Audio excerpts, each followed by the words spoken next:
that was my first time that I encountered speakers of minority languages and some of the issues that they deal with socially because their language is disappearing. And so I found out there was this thing called language documentation, language description, which is going and documenting and analyzing languages that never really been studied scientifically. Barely anyone maybe even speaks it outside of the native speakers, and describing it and getting enough data to document it so that if it does disappear, there's enough description, enough data, enough recordings that have been analyzed well enough so that the community can revitalize the language if they want.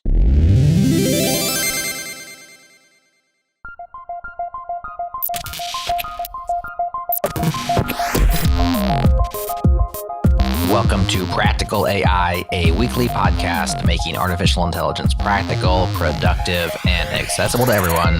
This is where conversations around AI, machine learning, and data science happen. Join us at practicalai.fm/community and follow the show on Twitter. We're at practicalaifm. Thank you to our partners at Fastly for shipping our pods super fast all around the world. Check them out at fastly.com.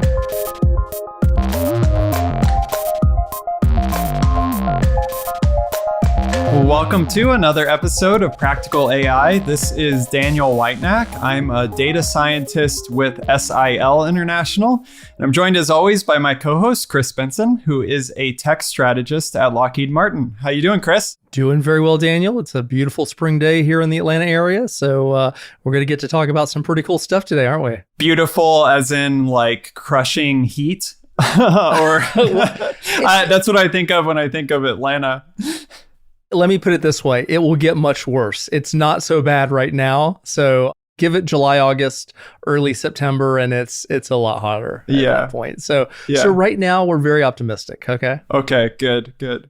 We have a sort of close neighbor to you joining today for a really interesting discussion. Today we have with us Sarah Moeller, who's an assistant professor in the Department of Linguistics at the University of Florida. Welcome, Sarah. Thank you. It's great to be here. We've known each other not that well, but got to know each other a little bit better recently in a couple of meetings. So I was really fascinated, I think, by partly your story and how you got into both linguistics and fieldwork through sort of teaching English as a foreign language, but now you're kind of being, dabbling in the machine learning and more than dabbling, doing a lot of amazing work there. So maybe you could just start out by telling us kind of a little bit about your background and how you got into, teaching English as a foreign language and how that led eventually to where you're at now. Okay. Well, to do that, I have to go back even a little bit further than my job teaching English, which I started doing, good grief, as a teenager, actually.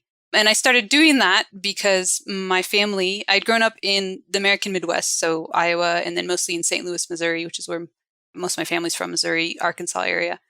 And then when I was 15, my parents moved us to Russia. So moved to Moscow, Russia, and had that whole very interesting experience of growing up overseas and learning a new language.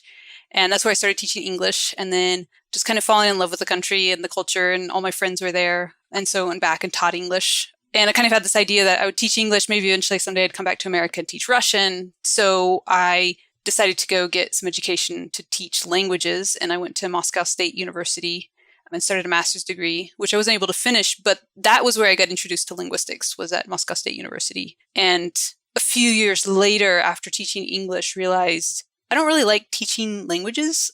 I was always bringing in this linguistic, which is like this theoretical or the structure about the language, and probably boring my students to death because I'm like, isn't this just fascinating how this all connects and all the different parts? And so I realized I should probably go into linguistics. I like languages. Maybe I should check that out.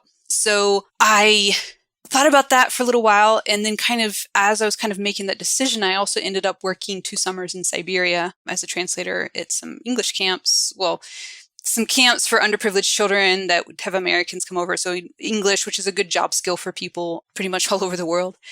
And that was my first time that I encountered speakers of minority languages out there in Siberia and some of the issues that they deal with socially because their language is disappearing. And when your language disappears, often not by your choice, so it's not the same as immigrating to a country and deciding to adapt to the countries you live in there and Russia's really a big empire. It was conquered, and there's a lot of big history there, and they've maintained some of it. But there's this, so when a loss of language happens fairly quickly, when it's not your choice, these things get highly correlated with high rates of suicide, depression, substance abuse. And that's what I discovered that summer, as well as just meeting the people. And so I found out there was this thing called language documentation, language description, which is going and documenting and analyzing languages that are never really been studied scientifically. Maybe, barely anyone maybe even speaks it outside of the native speakers, and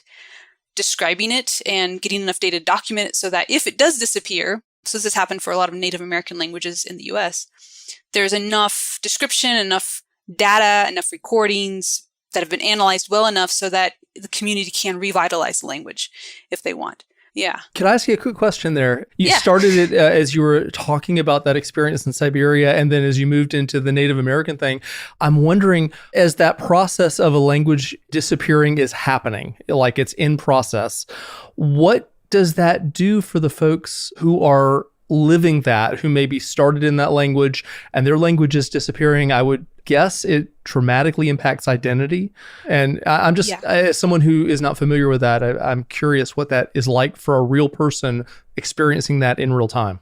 Yeah, it can be very traumatic. There's so much variation of it. It can happen gradually. It can happen by choice. But usually when we talk about endangered languages, kind of the prototypical situation is where, like I said, the language is disappearing, not because the people have chosen, or they've chosen to give it up. But often what happens is, well, we're not going to pass it on to our children. So the official definition of an endangered language is it's not being passed to the next generation. It's not being taught to the next generation of children. And they might say, well, because they can't get a job in this country with that. They need to learn the major language or the international language, the national language. Is it always either or, though? I mean, it's not like learn this because it's what our family is, but learn this because that's what the job is. Or is it just too hard to do? For some communities are really good at doing that, actually. So this is something that's like interesting, because often people say, well, there's not very many speakers, so it's endangered. And then scientists, and linguists will come and discover that actually that community has maintained a very strong sense of identity, and their heritage is very strongly connected to their language. And so so there are communities that do a really good job at preserving the language. And there's others that don't have like a culture that ties their culture identity strongly to the language. So it's, then it's like, as linguists, we might come in and want to say, well, we've seen this happen through the history with other communities that were like, whatever. But then their grandchildren were upset. They're like, wait a second, we want to connect with our history. That's less traumatic. Thing that really gets you is the situations where they might have wanted to preserve the language, like Native American communities or First Nations in Canada. And point of history, when it was critical, it was decided by those in power, those who had the say about the education, that it was basically bilingualism wasn't a good thing, and everybody needed to learn English. And the best way they could succeed in life, and just all the other factors, is to take them away from their families, put them in a boarding school, and then every time they speak the language that they know from their parents and all that emotional connection they might have with their family, and punish them so that then they have a very negative. It's just horrendously cruel. It is. Those stories just tear you apart. And those are the stories that are very common in North America, I think also in Australia. So those are really, really hard. And some have preserved a little bit. Some, all they have is some scientist at some point recorded a dictionary, and now they're trying to revitalize it. And it's interesting with revitalization. So the other part of that experience is, there also are these same issues in Native communities in North America with substance abuse and health problems. So one exciting thing is that someone actually went and measured and found that at least in one community, I think it was in Canada, community that had a language learning or language revitalization program actually had correlating increase in physical health in the community, like lower rates of diabetes, which is a huge problem. So there's an impact in documenting languages and studying them and preserving them that goes beyond just scientific interest. To speculate, I'm just curious, like the diabetes thing, because that's not obviously connected, I think, to most people. At least it would not, prior to this conversation, it would not have been obviously connected to me. Is that once again tied possibly to a sense of identity? And if you don't have one, or if yours is diminishing, then you take less good care of yourself because you don't have a sense of identity? I'm speculating here, but am I on the right track? I really can only speculate too, because it's, I haven't studied that, and there's only, I think, that one study that I'm familiar with, but it makes sense just with so many things. that sense of identity. And you think about it, if it happens quickly and it's not just, well, don't speak this language, but also everybody around you is saying, as it will happen in other parts of the world, more common than maybe the boarding school situation, what will happen is, you don't even speak a language. Like I was doing field work and we were working with a couple communities preparing some literacy material, which by constitution in their country, they should be able to learn 2 hours a week in their school. So this is a language that's been studied, exists. It's known to exist. It's unique. It's been around for thousands of years. It even has some written history, a little bit from very, very long ago. And prepared this primer material, a little reader and some writing exercises to the local Ministry of Education. And they said, this isn't even a language. It doesn't exist. Why are you even bothering us with this? So that sense of you don't matter. Who you are doesn't matter. Yeah, it has to connect with that. Like, why should I take care of myself? Why am I important? Another thing I connect with too is a study that was done among children from different socioeconomic backgrounds who've gone through trauma. And it was a study of what helps them come out and be healthy emotionally and socially. And they found that the one factor that was correlated with being healthy and handling the trauma well later on in life was not whether they were rich or poor or highly educated or poorly educated. The one factor that was common for all of those ones that were successful, if you will, was knowing the stories of their family. It was connecting with their history of their family and hearing the stories. And so this idea that I belong to a bigger story. The people, my grandparents, my parents have had stories and I'm a part of that and they've gone through difficult things. And so I'm sitting and I'm listening to that and that's going to help me survive in life. But if you can't even speak the same language that your grandparents speak, that whole connection is lost. So it's very important to our, It makes me realize how incredibly lucky that I am as I'm listening to this. So yeah, indeed. So that's what I got into. I got documenting languages and just, being able to study something that maybe nobody else has ever studied is pretty exciting. Yeah. And maybe you could describe a little bit too, like people are probably not familiar with like, what are the sort of like leaving machine learning and AI aside for a second, like what's kind of in the toolkit for people who are doing language documentation? What are some of the practices that people do? What's been shown to work and maybe not work over time? Or what are the kind of task-related things that go on? Okay. So if you start with the kind of the prototypical situation, which would be a language that is spoken by a few people, has never been studied or written down before, then what you would do after you get a grant and some background knowledge of at least related languages is you buy yourself some nice recording equipment and you go to the village or wherever they are, probably a remote place, and you basically stick a microphone in front of someone and say, tell me a story. I mean, you get like the whole technique of how to get people to speak the language, to be comfortable, to make it natural. That's part of what you have to learn. But basically, you're just getting people to speak the language and you record it. And so stories, speeches, it might be ceremonial things. You might just get there's a list of words that linguists use that are considered, these concepts probably exist in all cultures, like hands and feet and mother and father, and translate them. You might say, okay, I'm going to give you a word, like we could try it. Like, if I give you a word, jump, what are all the possible forms of the word that you could think of? Does this word change at all? And if so, what are those forms? So as someone coming into a community and also like building relationships with community members, what is that experience like? Because you don't know the language, right? It's like you can't just like buy the book, and yet you're trying to connect with people on this very deep level that means a lot to them. So what is that experience like? It varies so much, but building relationships is a really huge thing. And that's something that people who teach people how to do this try to emphasize a lot, because it's something we've heard also from a lot of the community members who have had linguists come and study. They don't want to feel like they're being used. They actually feel like they're building a personal relationship, and that's important to them. That's what they want to keep out of this, sometimes even more than the language. So when I did fieldwork, there was people already there that I knew, that I connected with, that helped me and introduced me. And I feel like for me, it's a hard thing. I tend to be, let's just sit and read and let's do technical things and let's nerd out. So one of the best things for me was working with a team member. So we came up with some survey questions we wanted to ask these community members, what part of their language was disappearing, but also what part of their cultures they feel like were disappearing. So we could kind of help us focus on what work we needed to do. And so we worked together to create it. We called people up. We said, can we come by and visit? We bought the tickets on the bus and planned out our trip.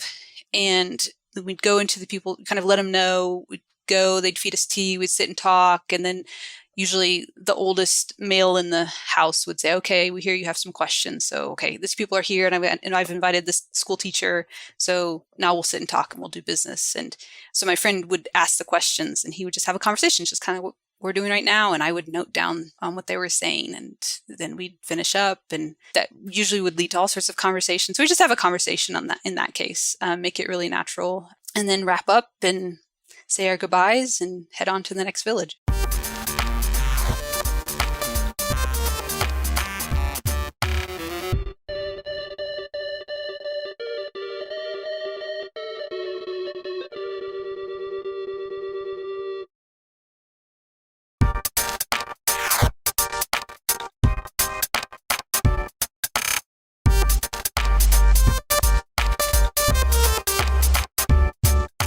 Okay, so I find all of this really fascinating, and I'm wondering at what point in this process, like you're involved with language documentation with the people on the ground, you're having these experiences and thinking about the process. At what point do like computer assisted methods sort of occur to you? And maybe even before that, like how is computing, like maybe even outside of the machine learning stuff, how does that impact the language documentation process? Well, if you think about the actual documentation is getting that microphone in front of someone and letting them speak the language, but to make it useful data for linguistic analysis and for maybe their descendants someday who want to learn that language, it has to get out of the audio. So getting it from the audio to a transcription of some sort, and then so it's written down. That's the first step. And then after that, then you start breaking it down. You break down the words into their smallest meaningful parts. So jumping has jump, which means to hop, and it has ing, which tells you kind of the aspect of movement that how you're doing the jumping or over what course of time you're doing it. And so that's called morphology. Morphology is how words are built. So you break down the morphemes, which are the parts of words. You do morphological analysis. You figure out what those parts are. You figure out what they mean. You usually do like a rough translation of each sentence. And that's the minimum that you're going to do. If you can do that minimum, then someone else can come along even 100 years from now and do something useful, create a language learning material. So that's the minimum that you really need to do. Because if it's just someone speaking and the language disappears and no one speaks it, it's like we have it, but it's like Egyptian hieroglyphics before they found the Rosetta Stone. We can't make very much sense out of it. So it's those steps right there, transcribing, doing basic word analysis, morphological analysis, and a rough translation of each sentence are very important steps. And you can do all of that by hand. And there are software that have been used to help people at least keep it all in one database. There's some software. There's one that SIL has built. There's another one called Elon where it helps you. It's built to help you do this morphological analysis. And the nice thing is if you do analyze a word, the computer will see if it sees the word that's exactly the same, then it will present that analysis that you had before and you can check and, oh yes, that's correct. It may change. Sometimes it, different meanings. It looks the same, but it's a different meaning. So that's the tools that have existed for linguists, I would think since the 80s or early 90s. But you're still pretty much doing it all by hand. There's some help there. You can set up some rules once you figure out the rules of the language and get a little bit more automated things, but you have to do it. You have to put all the words, all the parts in there. You have to enter it by hand. There's no machine learning in those tools that I've seen so far. Yeah. And what sort of like, just to give a sense, like day one, you're coming into the community, you're putting up your microphones. And like, how long of a process might this be in terms of like, from that point of like starting to gather recordings and building relationships in the community and building a community to like having something like you were saying that like for future generations is useful in terms of the documentation of the language. What are we talking about here in terms of like time frame and the labor that's put into this? Well, let me put it this way. I have a linguist friend who just finished doing all the analysis and translations of her data from a language in the Solomon Islands, which she had approximately, I want to say, 30,000 words in that corpus.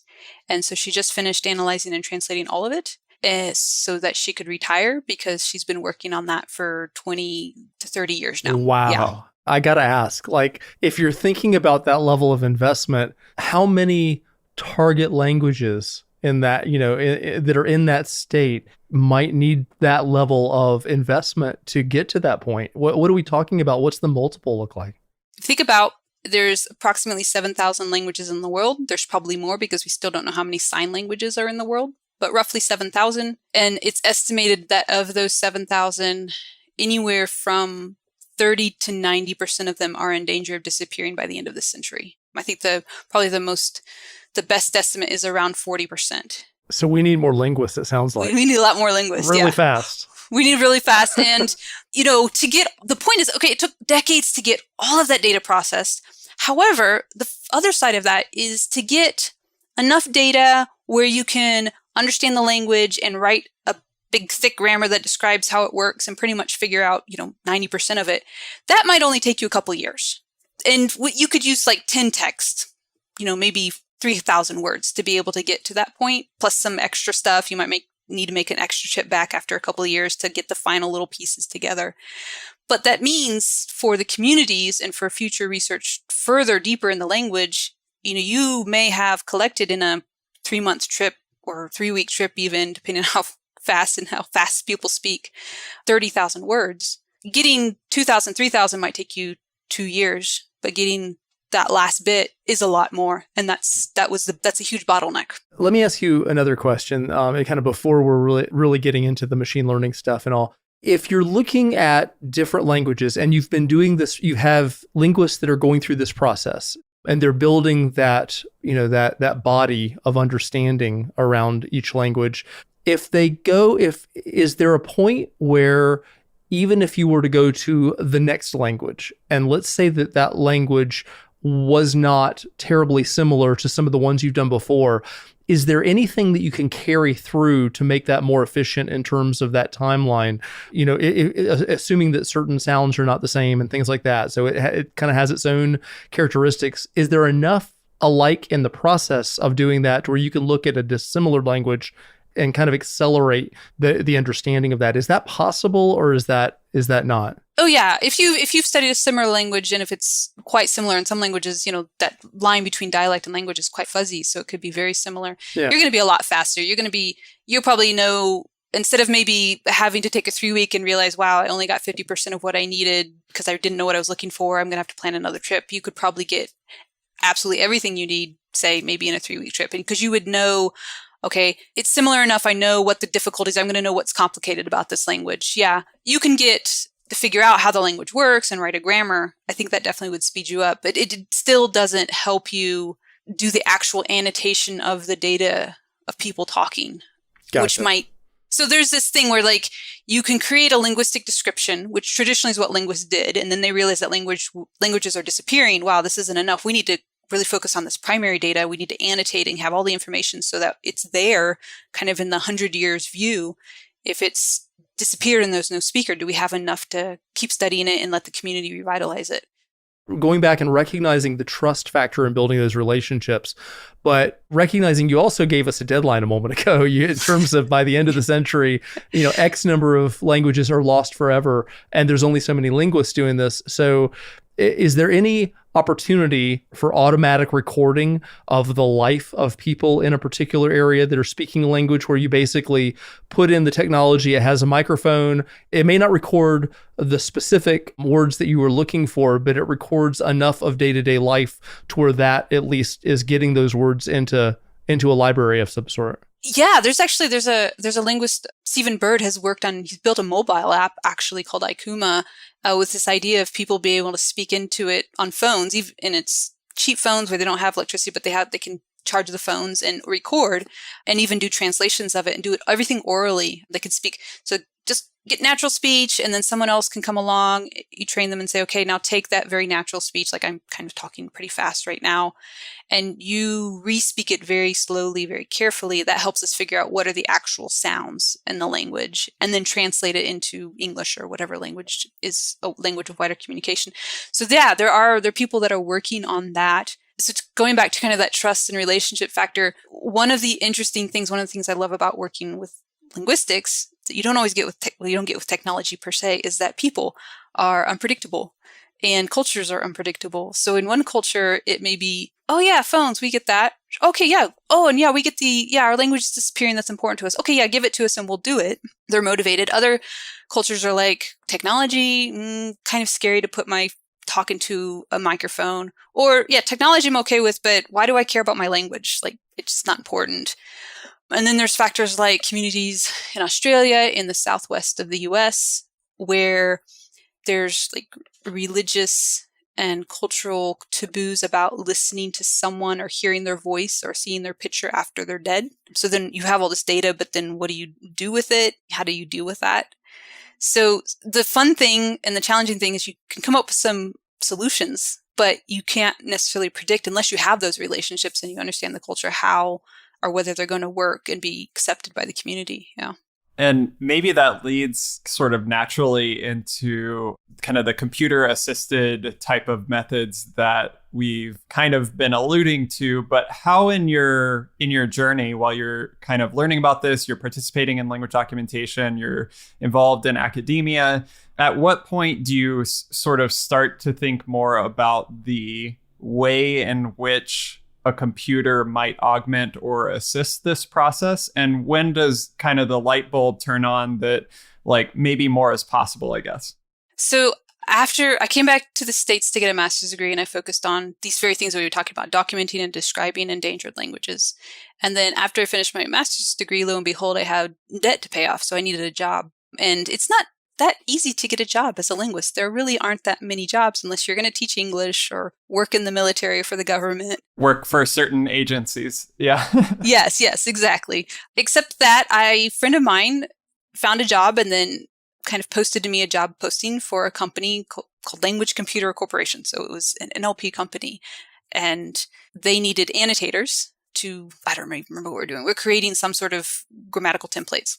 So, and then that turned into, actually, because I spoke Russian, because they happened to be getting money from certain agencies that are interested in languages like Russian and Korean and Chinese, that they hired me because I spoke Russian. So I went back and worked and learned. That's where I got introduced to computational linguistics and AI. Just kind of danced around the domain and discovered that this was something I'd never been aware of and never heard of. It's really cool. And I don't know why I came to this conclusion, because we were working also with Persian or Farsi, which is, there's not a lot of resources available for that language, but I just had it in my mind that this is really cool stuff, but you can't do it with minority languages because you need a lot of data to work on it. So this is really neat. Glad I had this job, but I'm going to go back. And that's when I did my field work in the Caucasus Mountains and did documentation. I was like, well, I'll just leave that behind. It's really cool. I wish I could bring it together, but probably not possible.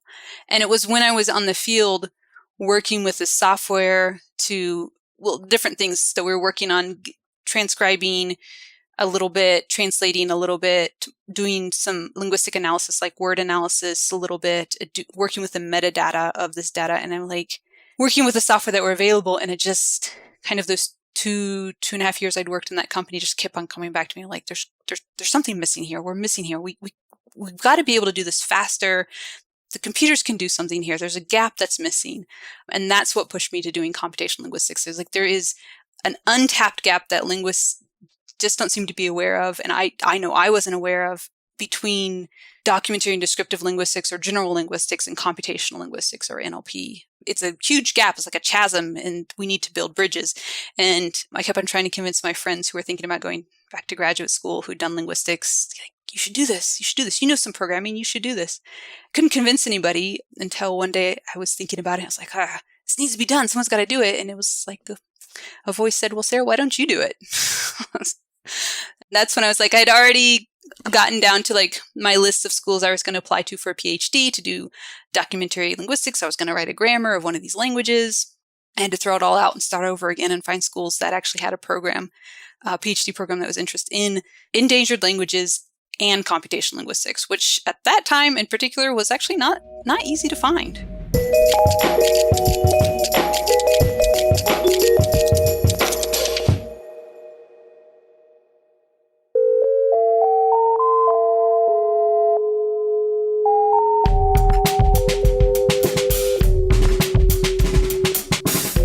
Okay, so we've sort of made our way to the intersection of computational linguistics, NLP, machine learning, and language documentation.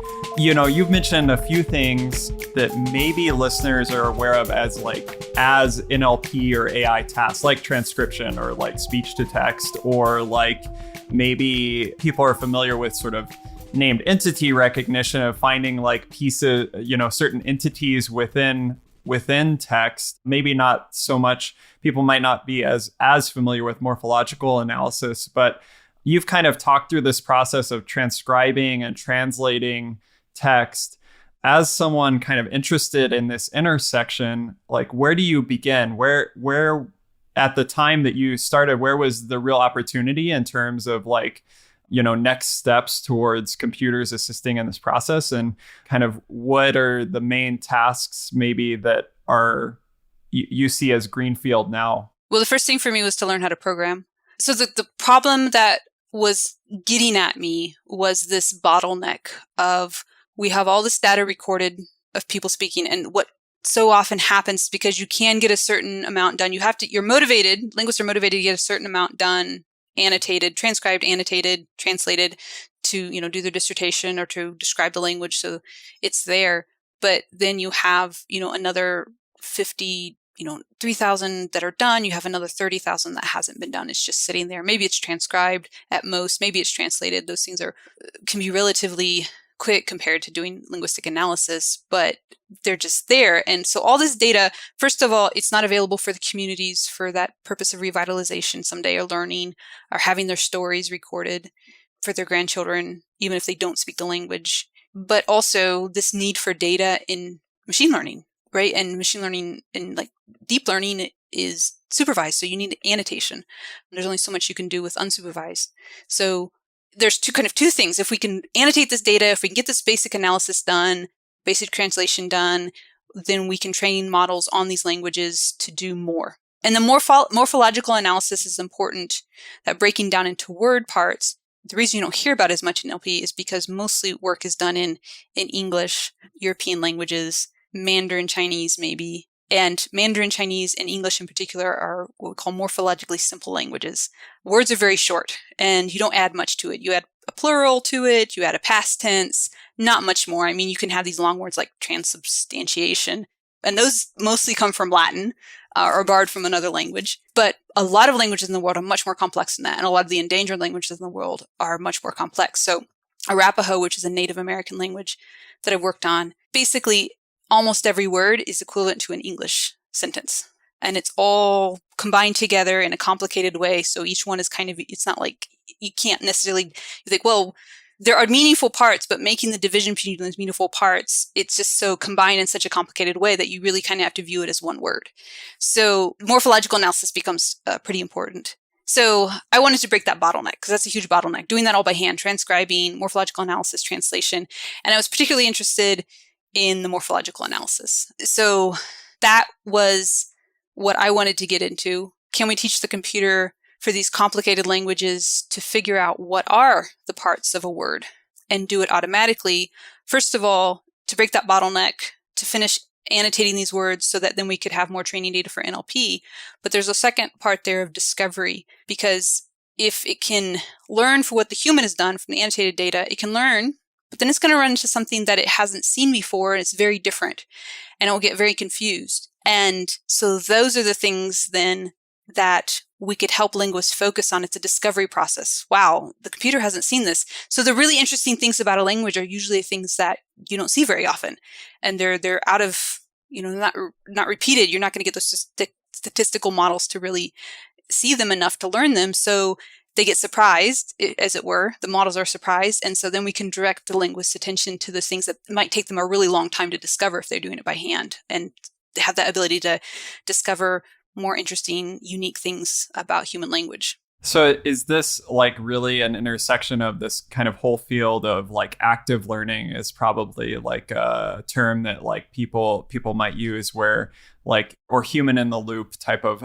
process where, yes, we are going to need linguists to like really jump in but we sort of need them more for certain samples versus other samples. And so you can kind of focus in their attention kind of in a loop on the harder things as you're building up a data set. Is that kind of a strategy that's employed? That is the dream. Yeah. Okay. That is the dream for me. Yes. Because it leads to some interesting conversation, because if you say, oh, we can automate this to a linguist, to a native speaker who's working on their language, they often get nervous. I've fallen into that pitfall a few times. So yeah. This is like, wait, no, this is really good. Like me going through and do this by hand. I understand. I'm learning about the language, and you can't have a computer can't understand things. And I'm like, that's true. So first of all, the human has to come in and learn it. They have to understand it. But there's some point where language is statistical. That's why NLP works. We repeat a lot of things. You don't want to have to do all that by hand. So at some point, let's let the computer take what you've done and learn. So it's not automated, but it's automatic assistance, I would call it. Yeah. Or augmentation. Yeah, augmentation. Yeah. To be able to sell that for that way. And then the act of learning is so important, because you don't, unlike English where you maybe just go and web scrape and get more data, it's expensive. You know, it's hard. You may not have the technology. I mean, that's an issue that comes up with NLP and supervised learning. It's always been an issue. It's expensive if you have an expert, you know, and it like the Wall Street Journal and annotate all that. That took a long time and a lot of money. So in some ways, really the problem maybe isn't how do we get machine learning models to do this, is how do we speed up what the humans are doing? So that active learning, part. Can you give us an example of what like a typical workflow there in a very practical sense would look like? So if you're going to do that, because we're kind of talking conceptually, but also I'm trying to kind of tie that into how you're using the technology to achieve this. And so will you kind of take us through kind of a generic workflow of what you might do on a given day to achieve that, just to get very hands-on? Yeah. So this is all abstract and theoretical because it hasn't been done yet. And this is where I want to go. This is what my next big grant is, what I've been talking with people here at the University of Colorado who also worked on this and were my mentors about this opportunity to make it a human in the loop for linguists. So there's two parts here I see. One is the fact that you need to get the NLP working. You need machine learning models that are relatively good at learning from field data from the linguist. So that's something that I've worked on a lot, because there's a whole issue there with working with field data of just it's noisy, and how linguists create data is different than how people create gold standard data for a machine learning model. It's noisy. I'll just leave it there. So that's a challenge. And finding the right models that work for multiple languages, and how much data should we recommend to the linguists that they bring. So then on the other side is then how do we bring this together in a way that linguists can access it who don't have any computational background? So that's going to require an interface. So we're talking about creating a third. So there's these software that exists that I've talked about that don't have machine learning, and they're popular. They're great tools. So we're talking about creating a third kind of, not to replace them, but to be there where it does machine learning. So they could work a little bit, export, and then have this interface where in the background you're doing NLP and people are doing experiments and trying different ways, but the linguist doesn't have to see the computational stuff going on. Like, what's the best way to do this? So they've worked by hand in their tool, they've annotated the data by hand, bring it into this interface, train a machine learning model, say to do morphological analysis, break the words into its meaningful parts. And let's say, so I've seen languages, depending on how you approach it, if you have, and there's all sorts of different languages with different kinds of words, but I've seen a language with 3,000 words and we got like 30% accuracy at breaking a word into its meaningful parts and giving the meaning of those parts based on what the human had done. 30%, not really great. And there was a lot more data, right, the human hasn't done. So the machine learning model's learning, we know it based on the test, it's about 30% accuracy, and then we have it predicted over, let's say, another 10,000 words that haven't been annotated. And we know that 70% of them are probably wrong. What we don't know, because no human has looked at it, is what 70% of it is wrong. So then you want to figure out what's most likely incorrect that the model predicted. And not only that, but if of those incorrect ones, which of those analyzed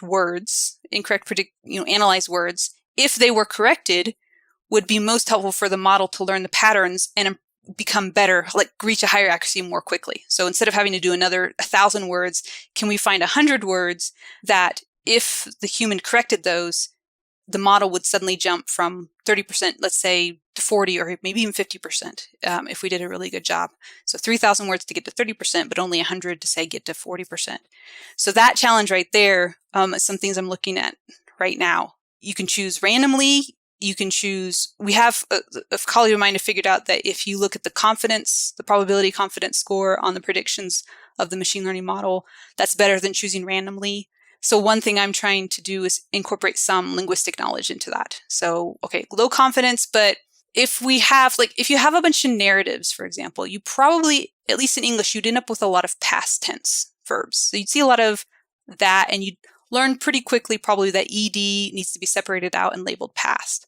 What you might not see as much of is ing verbs. Just choose English, which is, it's hard to come up with examples because English is really simple. There's not that many complicated things going on in the word.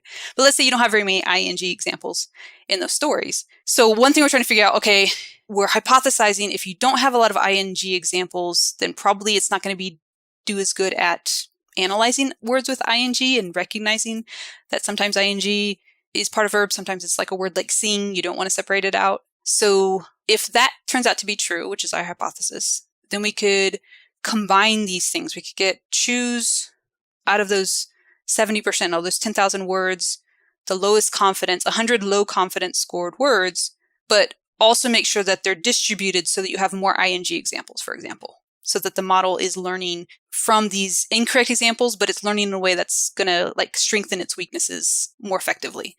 So then the human, you choose it smartly. The human does just say 100 words. It would be wonderful to see it jump up to 40%, run it again. Now you got 60%. Okay, pick out another 100, jump it up another 10% accuracy. I don't know. We still have to find out how that's going to work and how quickly that will go. But that would be the general workflow with some abstract things thrown in the background as well. Fascinating. Yeah. I think it's really interesting that you're sort of working at this intersection where NLP or sort of modern NLP methods are impacting kind of traditional linguistic processes. But then the more sort of traditional linguistic analysis can impact things the other way. I don't know if you have any perspective on that, because I think it's a really, really valuable perspective, but it's not one that we hear a lot. We more hear like you were talking about, scrape the internet, build your model, don't worry about the language, it'll figure it out sort of narrative. Oh yeah, I think it's a virtuous cycle. I mean, obviously, first of all, if you have more data that's supervised data, so it's been marked up by linguists, you have more data to train models for these minority languages, which you can then build tools that allow them to be on the internet and doing cool stuff and having phones that speak their language, which will encourage children to speak the language and preserve the language and identify with the language, which will help their mental and emotional, physical health. There's all of that.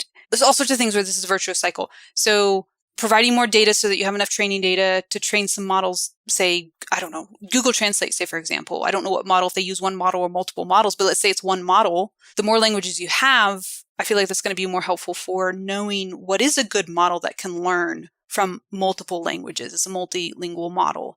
You're getting languages that are very different than your typical languages like English or German or Mandarin Chinese.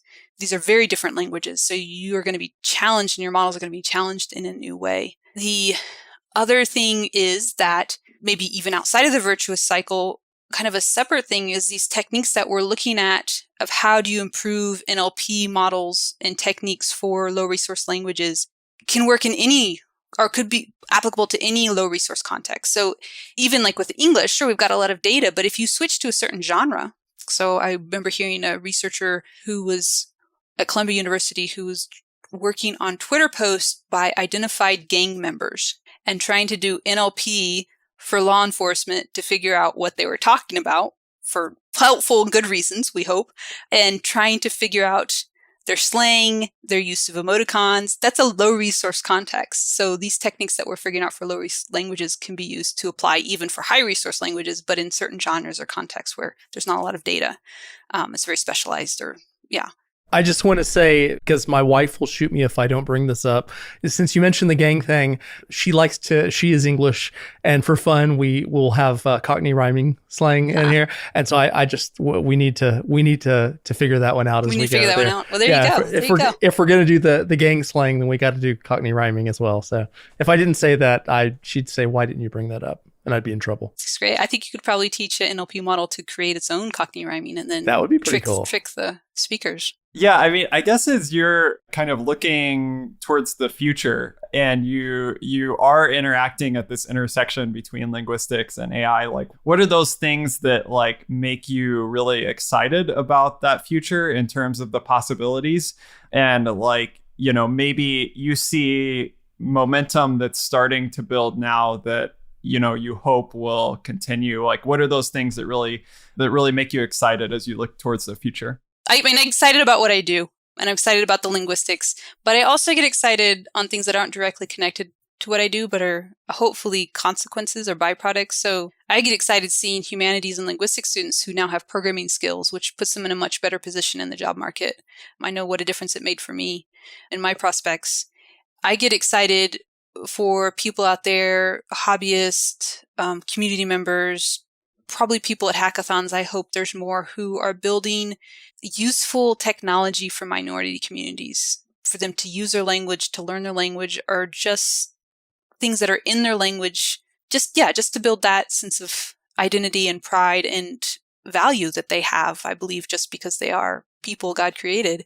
Yeah, seeing other people take some of what we're doing or building off of it and building tools that, because what I'm doing is kind of theoretical and scientific. You know, you have to make several jumps to be things that people who aren't interested in this specific area think are cool. But like language learning apps are spell checkers and Microsoft Word. Those sort of things are exciting to see people build.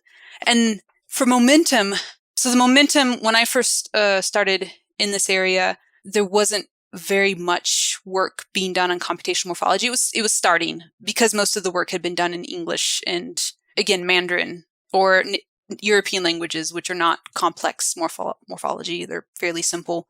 So that's grown a lot. And then I think specifically in this intersection of documenting and describing endangered languages with NLP is this realization that we have to do a human in the loop. We can't expect to just get more data.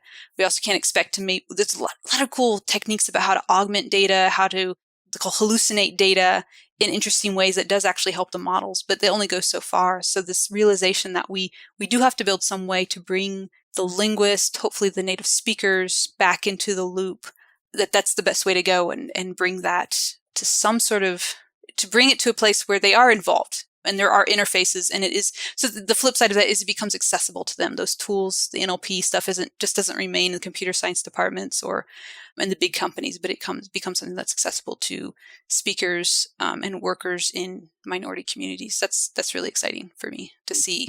That's a trend. That's kind of what I recognize, and a lot more people are realizing, kind of confirming what I thought, that this has to happen. That's awesome. I love that perspective. I think it's a really great thing to leave in people's mind as they move forward.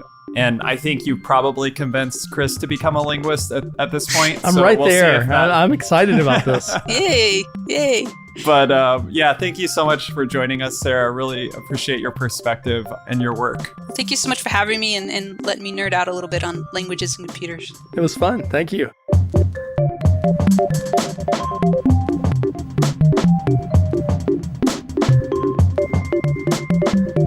All right, that is Practical AI for this week. If this is your first time listening, subscribe now at practicalai.fm or just search for Practical AI in your favorite podcast app. We're in there. And if you're a longtime listener, please do share the show with your friends. It is the best way you can help Practical AI succeed. Thanks again to Fastly for shipping our shows super fast all around the world, to Breakmaster Cylinder for the beats, and to you for listening. We appreciate you. That's all for this week. We'll talk to you again next time.